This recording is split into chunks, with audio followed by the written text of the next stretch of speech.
Hello friends, my name is Shamli and hope you are doing well. Earlier I told you today we will discuss how the coding part of TDQN work. Okay. So Yesterday I have told you how the flow is going on, that creating an agent, get a state, predict the action for next state and experience reply, right? So first we will see creating the agent part in the coding. So here I am using Colab. You can use Jupyter Notebook or PyCharm editor. That's up to you. So first we are working. So this is my code. What we have done, we have imported all the libraries which are needed. So now first we create a class agent. In that we will specify the state size. Action size is nothing as yeah. The one thing is that my CSV is classification CSV. So basically it contains two targets, that is basically yes or no type. In classification model we can see that there are two types of target, yes or no.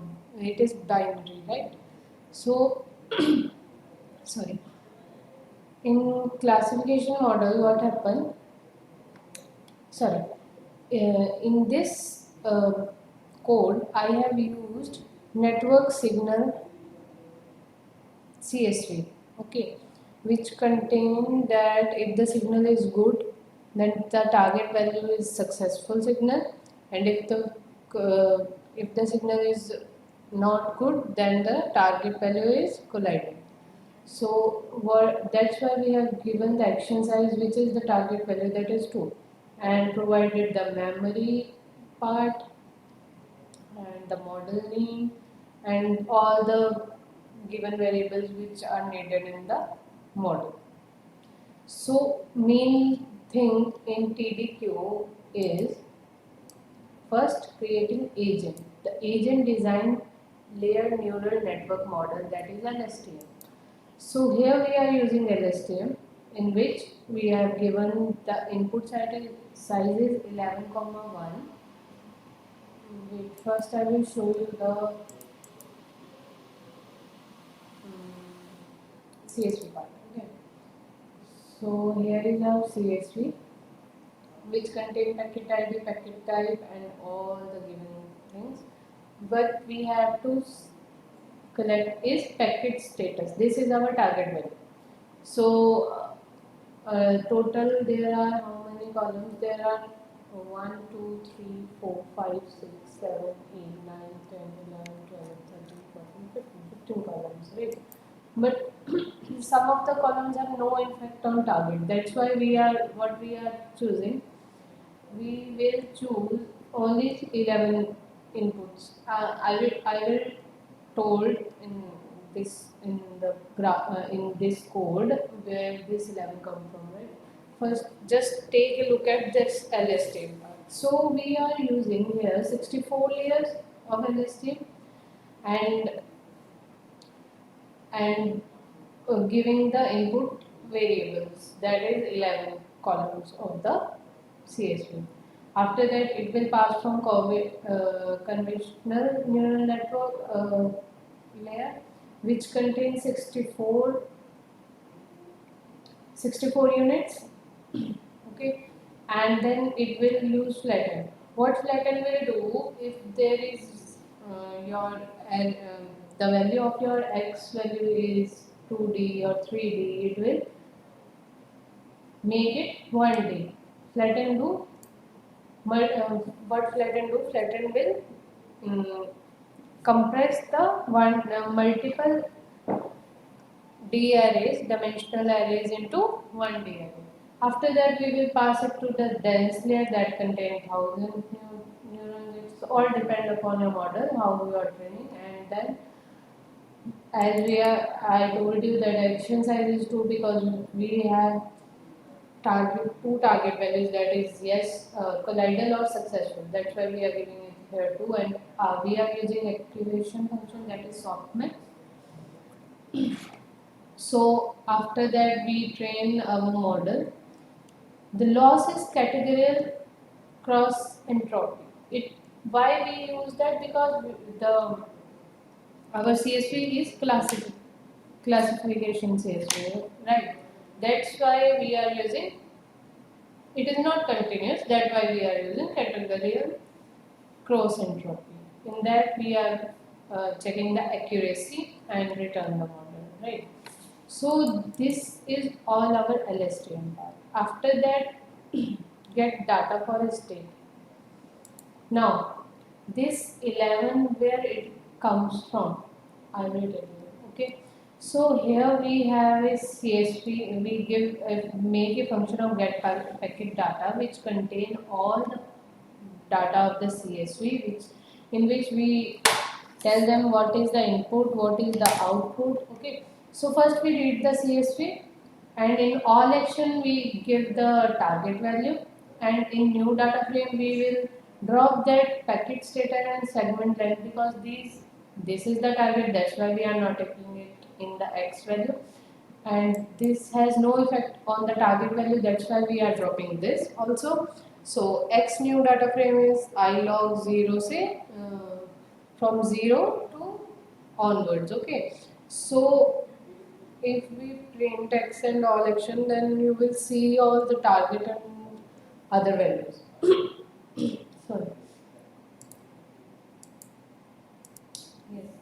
So this is what the get state function is doing. Now we have to predict the action on the next state and other things. What we will do? The code starts from here. We provide the packet name is nothing the CSV name. We have the window size 200 and episode count 10. It's all depend upon your CSV. What is the length of your CSV? How many data is there? According to that, you have to specify this. After that, we call our agent part. Okay, we call our model. That is this part. We call our. I told you in this that first agent will decide what to do in the given state. Okay, so we call our agent, we train our model according to that. Then what we will collect data and all action. Data is nothing. In this get packet data is called, in which we are getting X and all action, that is X and Y, target value and input value. So it is target value, you can see it is 99,11 and it is 99,1, right? So what is this? This is contain X comma target value and X comma, sorry, this is target value and this is input value, right? So L is equal to LP float. This what we are doing here is uh, we are just counting the. So what we will do first, we will make a for loop for episode count. So basically what we will do, we will check for each episode count what is our state. Okay, so from here we go to the get state part, and that what we are doing, we are checking for the given timestamp. The timestamps we are taking from 0 first, here that we have taken it 0, and the window size we have taken 200 according to our CSV. After that, it will be all get into RES, and that we convert into our array, because array is easy to handle, right? So after that, we reshape our NP array for state, for the given state, and put it into our state variable. After that, we will check the action should taken, what action should be taken for the next part. So, sorry, what action should be taken for the given state. In that, with the NP array, there the given There we have the action, all action, in which for the given state we will check the given action. As earlier I told the agent, we get the state, that agent will specify what action should be taken for the given state, right? Then what after that, what we will do, we will after that we get the action for that state. What we have to, we will run it for the given timestamp. In L is nothing but the length divided by the window size. It is just for the loop. Now what we will do, we will go into the agent X state, which will predict how the state is working, right? So in that it will predict for the given state, and in option we will get the state, and in that that option will be put into the action variable. Then we will get what is the action for the given state in the given timestamp, right? Now we will check for the next state. Similarly, this will increase, the loop will increase by the given timestamp. Now the timestamp will change, and for given timestamp we have to plus add t, not plus 1 now, because after for the given timestamp the window size will move forward. Okay, so here we can do the same part and get the state for the next part, and after that we will predict the we will get the given action and the predicted action. From that we will calculate the score. Now what we have done, we will predict the score through accuracy score method, which is the inbuilt function, okay, which will get which will give the accuracy through predicted part and assumed part. So here predicted action contain the predicted value, and assumed action has the given value of the CSV. Okay, so here after calculating all the reward part, if the action is greater than 0, then the action will be successful, and this is just the threshold part, and from here we get the reward. If the action is less than 0.9, then the reward is negative. Okay. Now it will be saved in the given memory, the state, the action and reward for next state, and what part to be done. So these all things are saved in memory so that it will learn the action for the further states. Okay, so we will, from here it will move to the action replay part, which is here. So from here we can see it will save all the state, action and reward part. Okay, and predict the final target value. What is the final target? And according to the given state and the final target, it will train the model.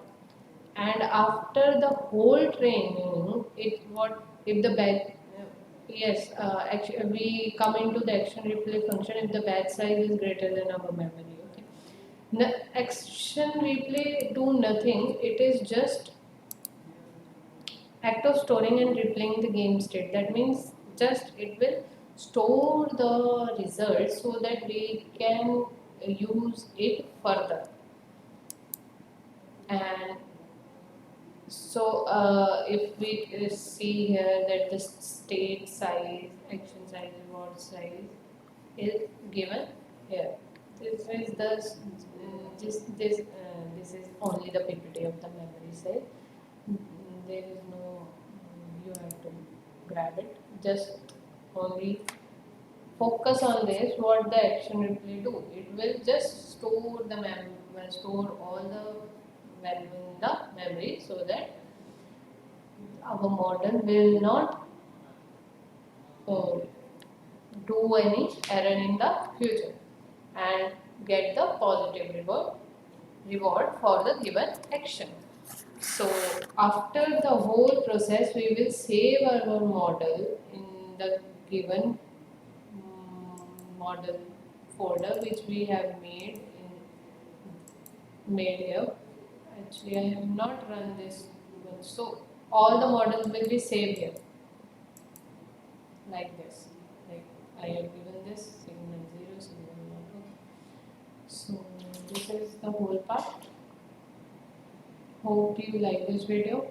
Thank you for learning.